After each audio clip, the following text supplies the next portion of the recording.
Ekşimize devam hürmetli vatandaş.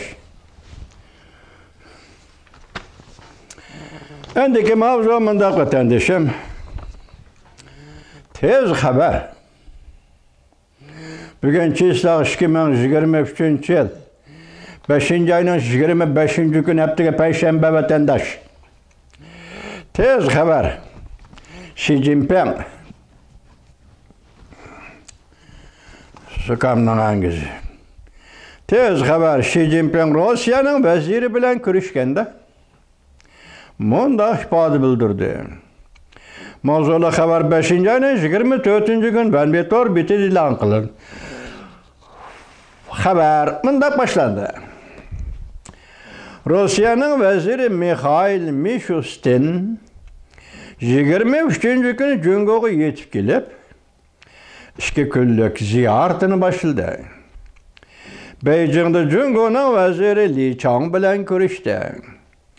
Cungo'nun reis Xi Jinping ve Li Chang ve Mishustin, Rusya veziri Mishustin bilen söhbetleşkende iki taraf savdo hamkorligi eslatmasiga imzo qo'ydi. Cungo'ga Rossiyadan ochliq eksport qilish qatorliq hujjatlarga imzo qo'ydi. Xi Jinping mundaq dedi. İki taraf hamkorlikni kuchaytib, Rusya bilan Cungo har qaysi sohalarda hamkorlikni texmi yüksek seviyeye ko'tarish kerak dedi. Amerika Birleşme Agentligi mundaq ko'rsatdi. Mishustin Rusya veziri 24. günü Cungo'nun veziri Li Chang bilen görüşkende mundaq dedi. Cungo ve Rusya iki devlet G'arbning qanunsuz embargo qilish besim ostida. İki taraf münasebeti mislsiz yükseklikka ko'tarildi. Xi Jinping mundaq ta'kidladi. 3.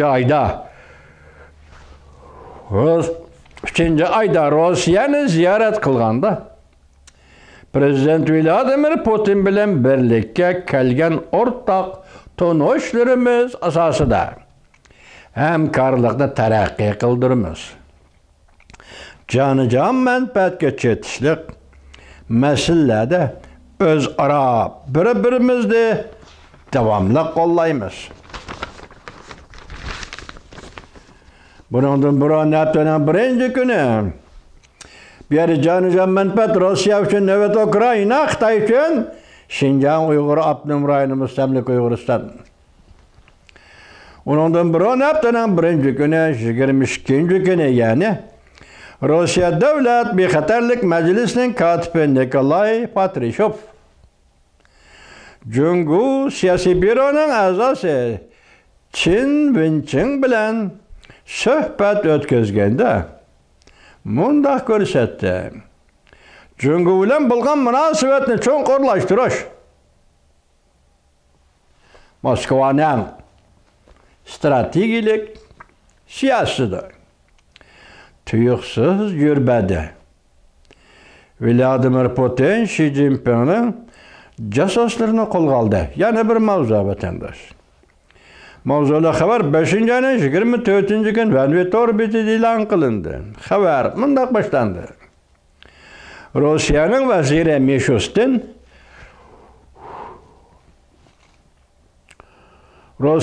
veziri Mishustin krizis davrida Cungo'ni ziyorat qilib, Cungo'ni G'arb bilan qarshilashadigan ofat ichiga so'rab kirmoqchi bo'ldi. Cungo'ning reis Xi Jinping 24. kuni Rusya'nın veziri Mishustin bilan ko'rishib, Rusya'nın jonijon manfaatini qat'iy qo'g'dayman deb turgan shundoq bir paytda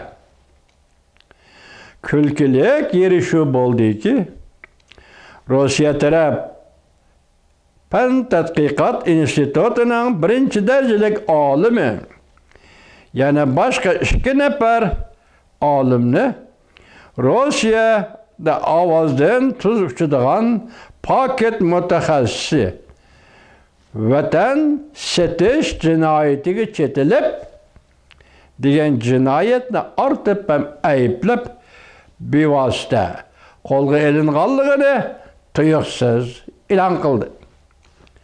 Uning birisi tadqiqot institutining boshlig'i